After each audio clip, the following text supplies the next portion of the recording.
Assalamu alaikum hürmetli izləyicilər. Dünya Uyğur Qurultayı Tor televiziyası gündəlik xəbərlər proqramımızga xoş gəldinglər. Mən Hidayət Musacan.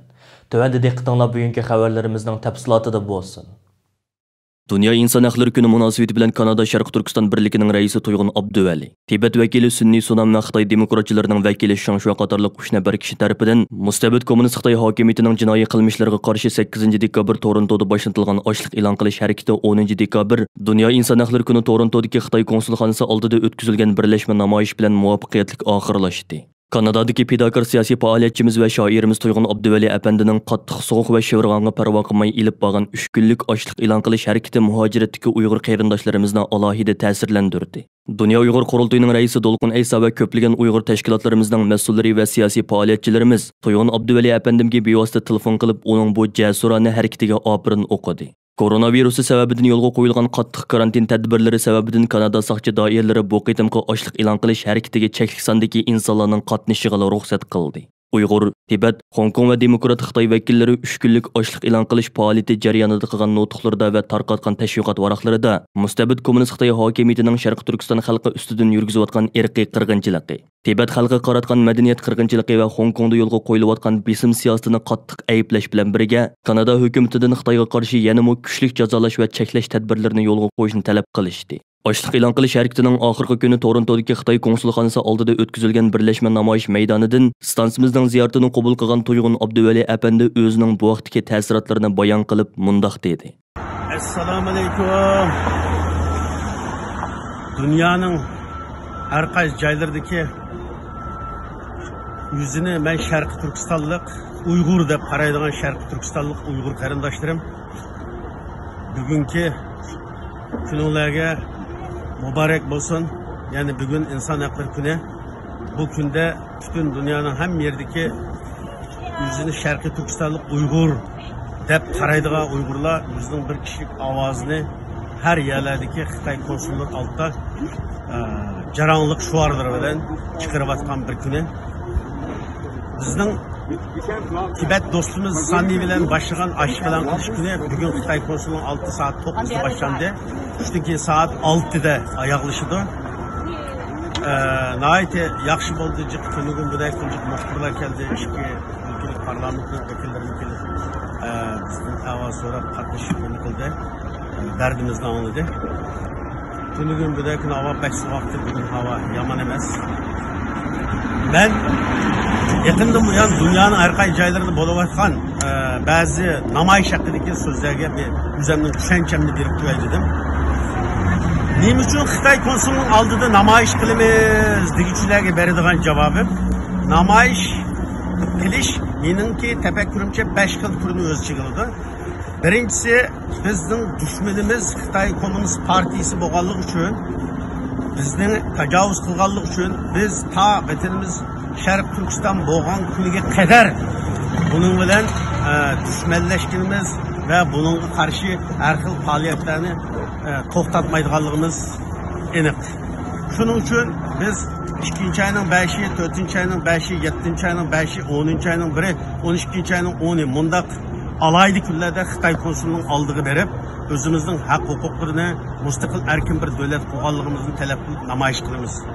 Bunu Kanada hükümetinden ya Amerika hükümetinden ya halkıdan ya Türkiye'deki halktan tileydiğen emas.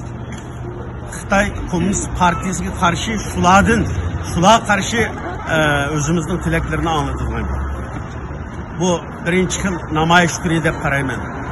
İkinci yıl bir namoyish türleri var. Her qaysi devletlerin yerli halklarga anlatıdığan. Onun için bundak namoyishlar cemaat encik, adam encik, merkezi şehir koçlarında her suret, resim ko'rgazmasdak anlatış mesela Gollandiyadagi Abdullah, Abdurrahim G'ani, Germaniyadagi Abdullah Arish, Gulzara degandeklar anlatışkandak. Bu bir ikinci xil namoyish usuli. Üçüncü xili ham har qaysi davlatlik parlament hukumatlarning yordam so'rash namoyishi. Burunma Dünya Uyghur Qurultayı Cenevada, Brüksel'de Aksaray'ın altı elip bağandak. Biz bu yıl Kanada'nın parlamentinin aldığı elip bağandak. 9. ayının 28. Bu alık hükümetlerin yardım kılıç namoyishlar. 4. yıl türe bizden can ciğer qarindoshlarimizni Xitoy hukumatiga berib atgan Qozog'istondek, Pokistondek, Taylanddek, Indoneziyadek, Malayziyadek davlat konsullarining oldi namoyish qilish noroziligimizni bildirib. Shunga bu namoyish qilishlarni bilib olsak, Dünya Kişilik Hukuk Günü münasebeti bilan Germaniyaning asosiy qonun mahkamasi joylashgan Karlsruhe shahrida mustabid Xitoy hokimiyatining Uyg'ur xalqi ustidan yurgizayotgan irqiy qirg'inchilikka qarshi birlashma norozilik namoyishi o'tkazildi. Dunyodagi donliq markalarni sotadigan shahar markazida o'tkazilgan namoyish maydonidan istansimizning ziyoratini qabul qilgan Dunyo Uyg'ur qurultiyi tadqiqot markazining mudiri Anvar Ahmad apandi bu qitimqi namoyish haqida ma'lumot berib mundoq dedi. Assalomu alaykum, hurmatli qarindoshlar. Bugun Kishilik huquq kuni, ya'ni 1948-yil 12 oyninki bugungi kunda Jenevada kishilik huquq hisobnomasi imzolangan kun. Biz ushbu munosabat bilan kishilik huquq xotira kunini xotirlash, shundaqla Xitoy mustabid hukumatiniki Sharq Turkistonda elib berayotgan bostirish irqiy qirg'inchilik siyosatininki bu kishilik huquq hisobnomasiga xilof bo'lganligiga qarshi turish yuzasidan Karlsruhedagi kishilik huquq tashkilotlari, xalqaro kechirim tashkiloti, turk tashkilotlari qatorliq tashkilotlar ham Karlsruhe masjidning a'zolari bilan birlikda bu namoyishni olib beryapmiz. Bugun Germaniyaningki Myunxen, Berlin, Stuttgart shundaqla Karlsruhe shahrida bu faoliyat xotirlandi. Xitoy bo'lgan noroziligimizni ifodalayapmiz. 10 dekabr Dünya İnsan Hakları Günü'de Gollandiyadagi Sharq Turkiston Tashkilotlari Ittifoqining uyushtirishi bilan Gollandiyaning Den Haag shahridagi Xalqaro sud mahkamasining oldida Xitoyga qarshi norozilik namoyishi o'tkazildi.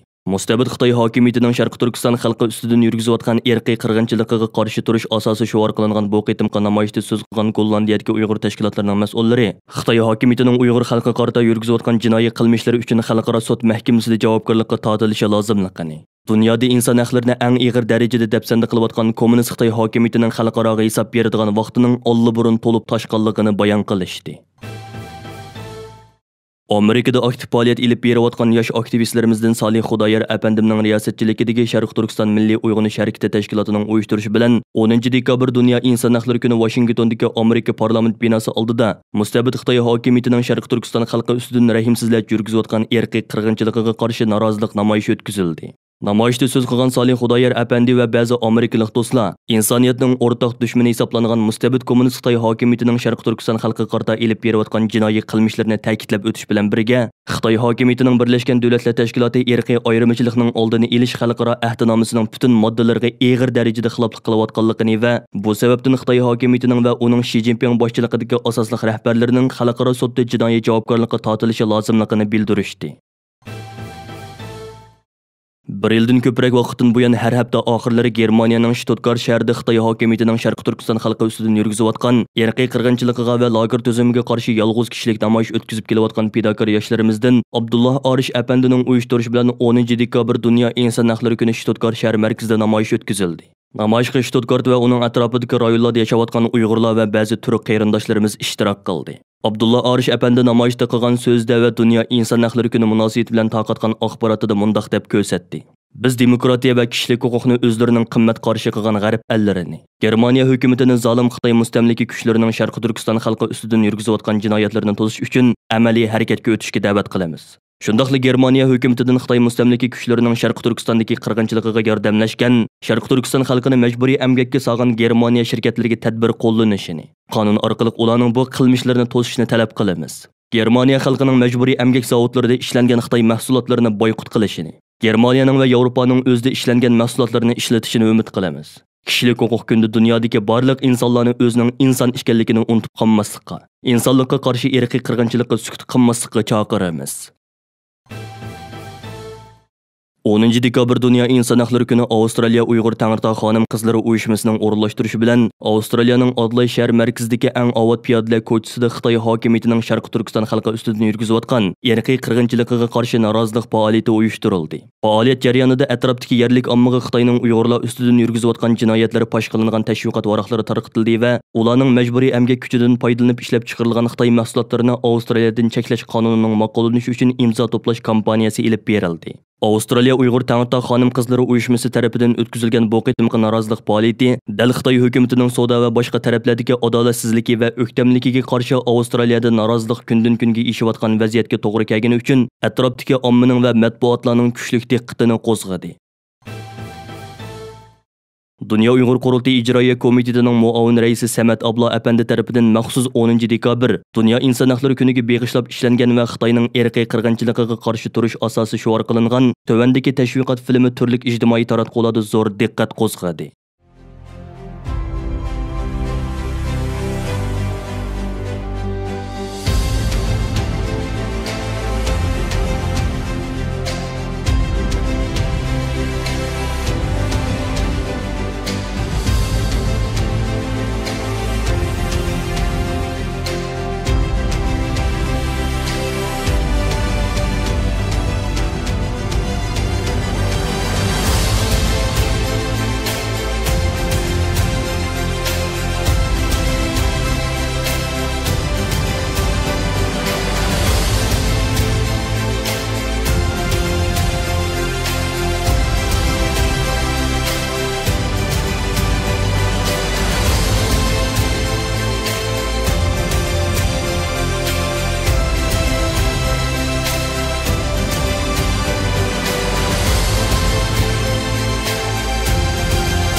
Aziz ko'rinmanlar, yuqorida Dünya Uyg'ur Qurultayı Tor televiziyasining kundalik xabarlar programmasini diqqatingizga sundiq.